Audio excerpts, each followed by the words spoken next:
Hey everybody, Robert here from Black Belt Gaming. I've come to a interesting point here in my playthrough. I had been filming with, when I had a few days off, a couple of rounds back to back. And when I'm learning a game and doing a blind playthrough for the first time, I usually like to film and then give a chance for you guys to watch it, give me some feedback, and that helps me cut down on the errors in a playthrough. I still may make an error, but usually I can fix it before I move on too much. Got a little overconfident and pushed forward an additional turn, and it's kind of thrown me off. Let me show you what I mean. You see some more cards out on the table, maybe some additional damage over here on Grump. This was due to a misunderstanding of mine where we'd reached the end of the peril track, and I didn't realize that the effects on that last step, that bottom line right there, keep repeating. I did not realize that. I did go after your comments and find that in the rulebook. It was there. So I did another turn back when I had some time off, and have sort of been in pause mode trying to think about what I should do. And what I did during that turn, it was the warrior priest's turn, we kind of picked on Grump a little bit, did some damage, thinking that if we could take him out one last time, then that would kind of be the end of it, and we wouldn't have to deal with him anymore. But this is not the case. He's going to keep, I guess, recovering all health and continuing his attacks on us. So it was very unwise to keep attacking him here like this during this last turn. As we played through it, we also needed to bring out some additional enemies. We had to reshuffle the deck. That's something else I learned when we ran out of enemies to draw. I had to reshuffle and put some new ones out.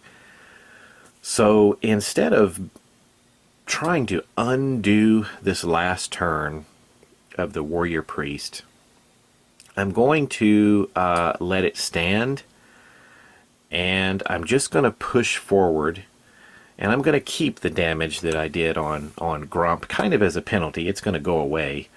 He's going to recover all of his health. And I'm a little bit I kind of think we're not going to make it through this one, but we'll give it our best shot. So let's just sort of skip over this last turn. This is kind of the current setup. We're going to go from here, and I think I've already explained to you how I got here. We need to pick it up with the Way Watcher, and let's just play the rest of this out. As you know, this is a blind playthrough, and you guys have been helping you guys have helped guide me through it. Greatly appreciated. And so let's just see how it finishes, and we'll learn better what to do the next time. So let's go with the Way Watcher. Alright, we've had some construction going on at my school. It's very dusty. I'm allergic to dust, so I'm very congested. So sorry if I absolutely sound like I'm talking out of my nose.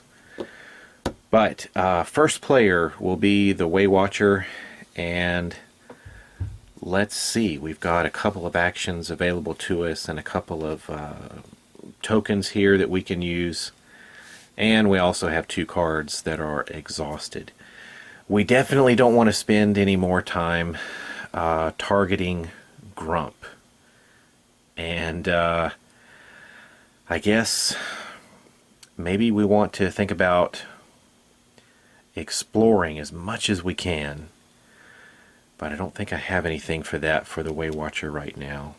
We could attack and maybe reset some of the cards and try to explore next, but exploring is what we have to get through to survive this. So let me think about what to do.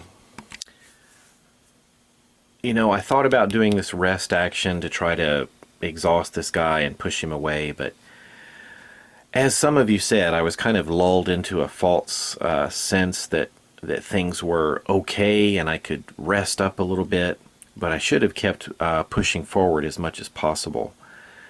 So instead of trying again to buy myself a little time and recover some health, I'm going to go ahead and do Deadly Shot. primarily because we've got these other 2 tokens on it that are going to give us 2 more successes. So we can engage one enemy. We're going to go ahead and engage our Goblin Warrior that's right in front of us. We're going to do a ranged attack. So that's going to be 1 black and 1 white. And we do have an attack from the enemy and no protection against it. So that's going to do only 1 damage to us. So that's not too terrible. We do strike the enemy for a total of, well, we only have to spend 1 of these.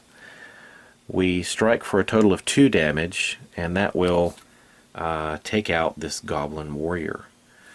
So we've defeated that enemy. We ready all of our actions now, so that's something that I hope is going to help us out next time around. Alright, we're back over to the Warrior Priest. He's engaged with 3 enemies. What happens to him if an enemy tries to come down and attack and he's full? I don't think I've encountered that yet, so I'm going to need to look that up in the rulebook to find out. But let's deal with what's in front of us right now. We do have the Explore option available to us, but we'd be rolling 3 black dice. But I don't really know what else to do about that. Well, this may be suicide, but let's see if we can explore. Is this crazy? Maybe it is. Let's try. We're going to be rolling 2 white dice and 3 black dice. Let's just see what happens. Alright, we've got 2 strikes here and a blank. We'll take that blank out. And we do have a shield and a reroll. That reroll will count as 1 success. So let's roll again. And we've got another success and another shield. Alright, let's see what we can do with these. Damage. I thought when I looked it up before that the creature that did the most damage does that damage in the first attack. Let me confirm that.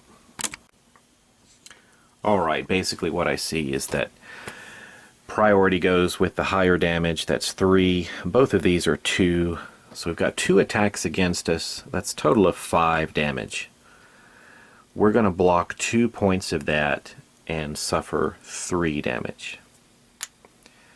Then we get to attack here with 2 successes. I guess I didn't clarify. Oh, no. 2 successes are not an attack. Sorry. We're going with Explore. So that's going to be 2 counters on our location card. And then I think that takes care of that. We draw and resolve 1 dungeon card. Let's see what we've got here. A healing potion. You may discard this card before or after a hero's activation to recover 4 health. Well, let's chug it right now.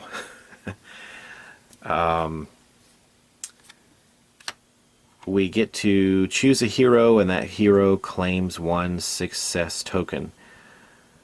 Choose 1 hero. Let's put a success token on there for our Waywatcher's Explore card.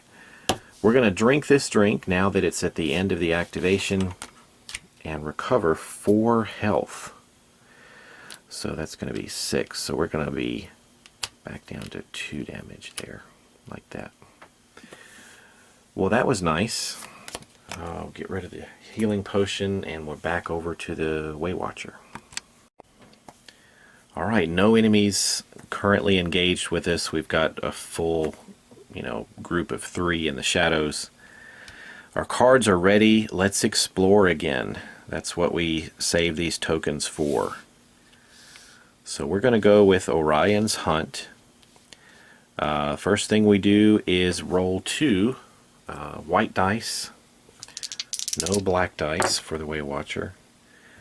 2 successes and 2 more successes. That's going to be a total of 4 that are going to go on our location. So we'll put those on there. That gives us a total of 6 on the card. Draw and resolve a dungeon card. Sudden strike. Your foes are difficult to predict, feinting and striking with terrifying precision. The highest ranked ready enemy activates and then readies. The highest ranked. Let me take a look at that. I'm wondering if that's Grump. I'm not sure. Yeah, it was just right there. Number 1 is your nemesis. So the highest ranked enemy or ready enemy activates and then readies again. So he's going to attack our warrior priest and inflict another 2 points of damage. So that's going to take one of these up to 3. He's going to pray, and I do believe, let me double check real quick, but I do believe our warrior priest does have the most damage on him. Yes, by 1 point he still has the most damage on him. And Grump readies again, so he's good to go. I did notice that we have the little treasure symbol on there, so I think we get to draw a gear card for this one. Let's see what we've got. A longsword.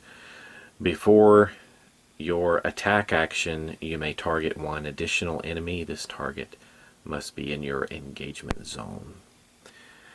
This was drawn by the Waywatcher, so I assume it goes to her.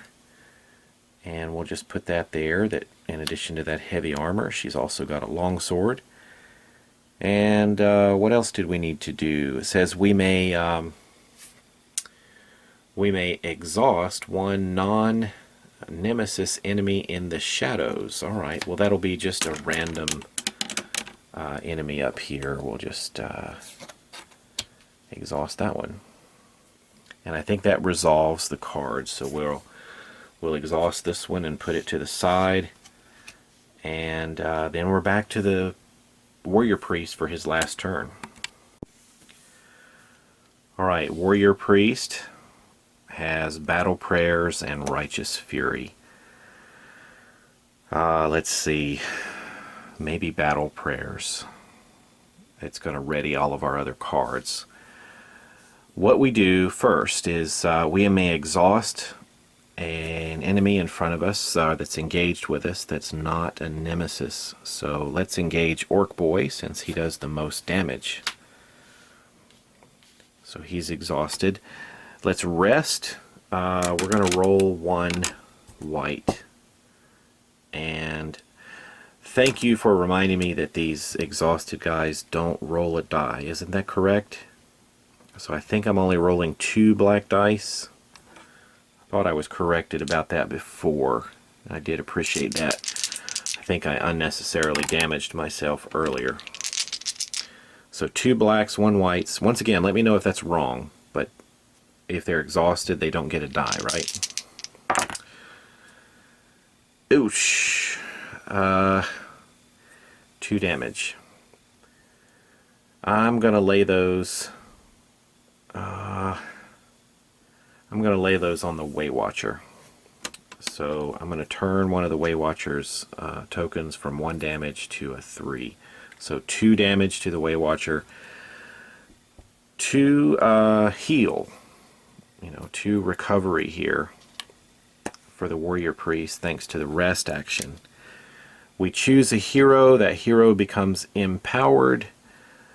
I would say let's go and give this to the Waywatcher. And then we ready all of our actions.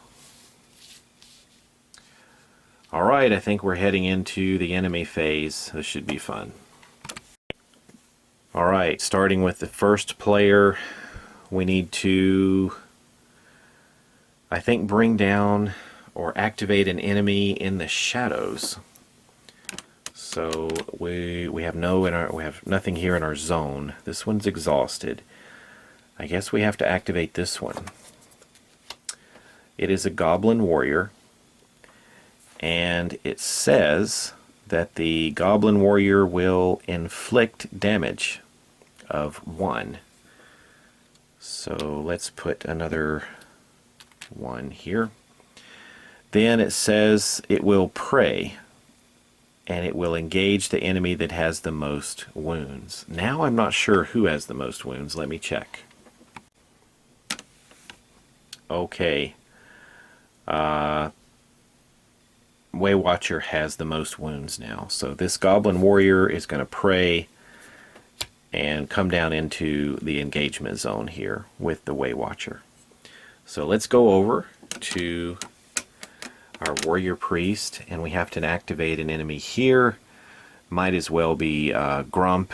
He's going to inflict 2 damage to our priest, and then he's going to pray, and he's going to run away and bring misery over here to the Way Watcher.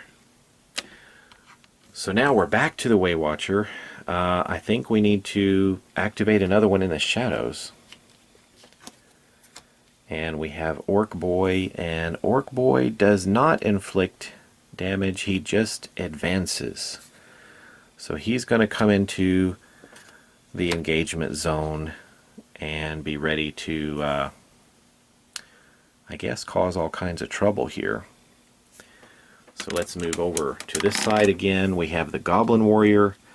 The Goblin Warrior is going to activate inflict damage. That's 2 damage to our priest.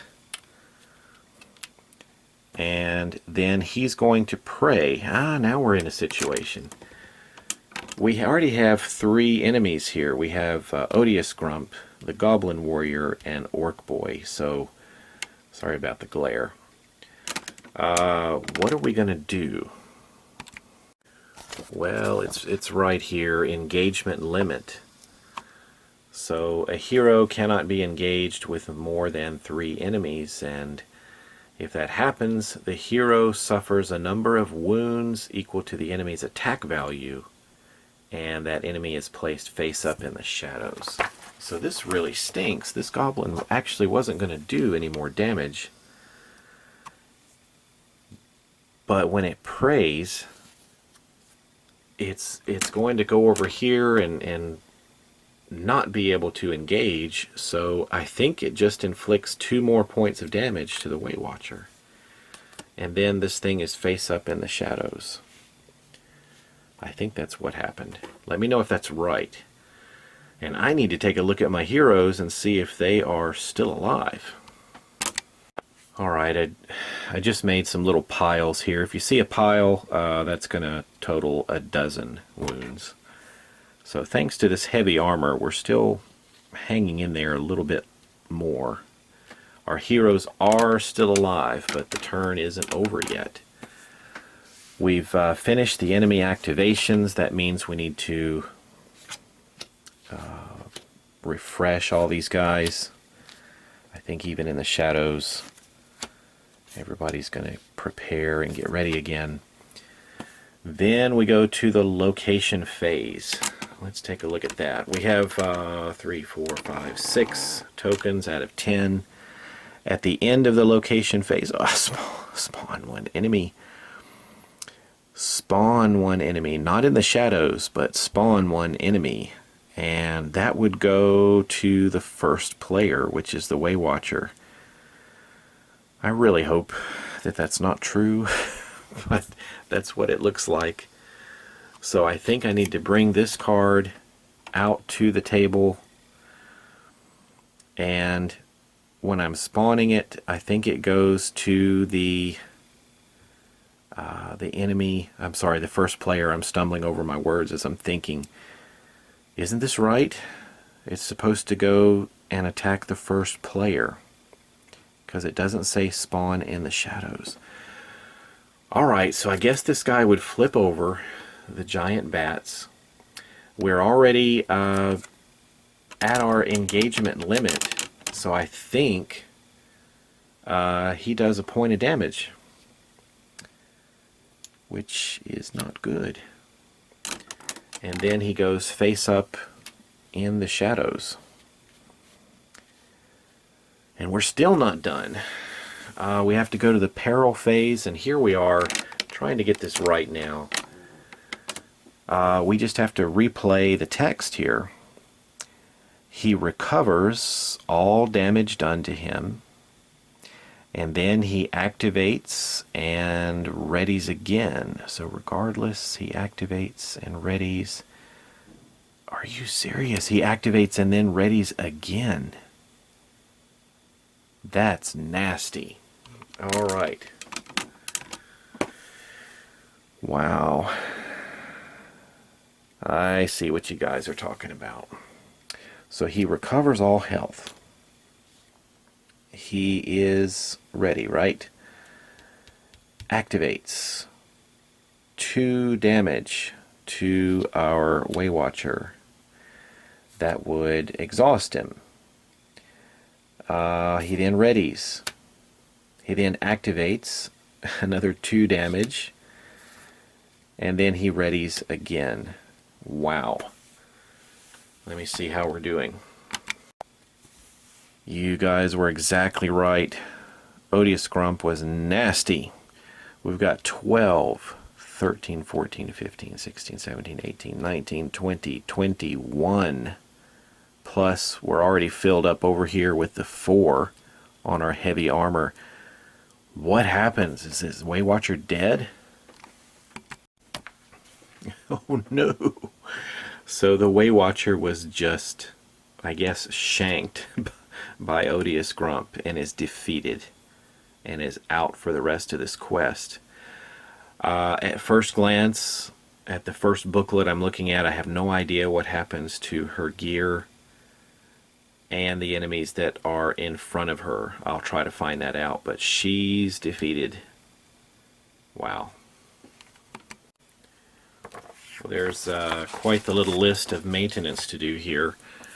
When a hero is defeated, we have to flip, I guess it says when a hero is defeated, he discards any wounds suffered in excess of his health. He flips his hero card face down and discards any conditions, so this empowered is gone. We had this perfectly stacked up at 21 points. That's exactly what she has. We have to put her face down. I guess we'll just keep this stack on her. Then, I think, let's see. All enemies that are engaged are moved to the shadow zone. So all 3 of these guys just move up into the shadows and make a line of death for the warrior priest.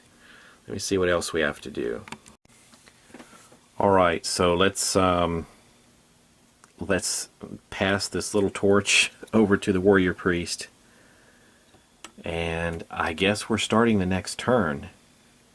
And the warrior priest is by himself. Let's go ahead and push this through to the end. I think I know what to do, and oh boy. First thing we're going to do is, well, how many do we need? 3, 4, 5, 6. We need 4 successes on an explore to get rid of that location card. But I don't know how we're going to survive the enemy phase. Well, let's see. We're going to have 2 activations here, right? Maybe we need to do something with Orc Boy. Why don't we try our battle prayers, since we've got so many guys up in the shadows? We may exhaust an enemy engaged with us, so let's do that. We're going to rest, and we're going to roll a white die. And that was terrible. We got a shield. Choose one hero. That hero becomes empowered. Obviously, the warrior priest. ready all of our actions. We were ready anyway. So now there's no other partner to go to. We just stay with the warrior priest and give him another activation. That totally didn't do anything except exhaust Orc Boy. We do have empowered here. Maybe that can help us explore. Let's see if we can get what we need. We're going to exhaust this one. We're going to roll 2 white dice. Come on, we need a lucky roll here. 2 successes and a 3rd success added from the empowered conditions. So that's a total of 3. That's just not enough. All right, so a total of 3. I think we're shy by 1. Choose one hero. That hero claims a success token. We'll choose our warrior priest. Oh, we need to draw and resolve a dungeon card. Good fortune. Oh, great. Ronald's lucky coin has 2 faces. They say today is luck. Today your luck is good. Let's recover 2 health, obviously. Okay, then this card is exhausted, so we'll move it down. And that's it. We got to see if we can take a beating here. We're going to move into the enemy phase. We, I think, need to bring down somebody here, and I need to review yet again which one of these guys is going to come down and pound on our warrior priest. Alright, I think I got it. We would first have to activate an enemy that's in our engagement zone, and we don't have any. So then we start kind of running down the line here in the shadows. And let's see. Well, why don't we just start here and work our way down? The bat will stay in the shadows and then inflict its damage. So 1 more damage to the warrior priest. Everybody watch this just stack up. The goblin warrior inflicts damage of 2. And then prays. And he's going to run down here and engage. Then we have this one in the shadows. It's going to activate. Another giant bat. It's going to inflict 1 damage. We'll put that there. Then the jerk, Odious Grump, he's going to activate and inflict 2 damage. And then also come down to engage. Then moving on down the line, we've got the Goblin Warrior. He's going to inflict a point of damage. And then it says he's going to pray, and we're full up here with 3 enemies. So I think he does an additional point of damage. So those are 2. Let's just flip that over to a 3.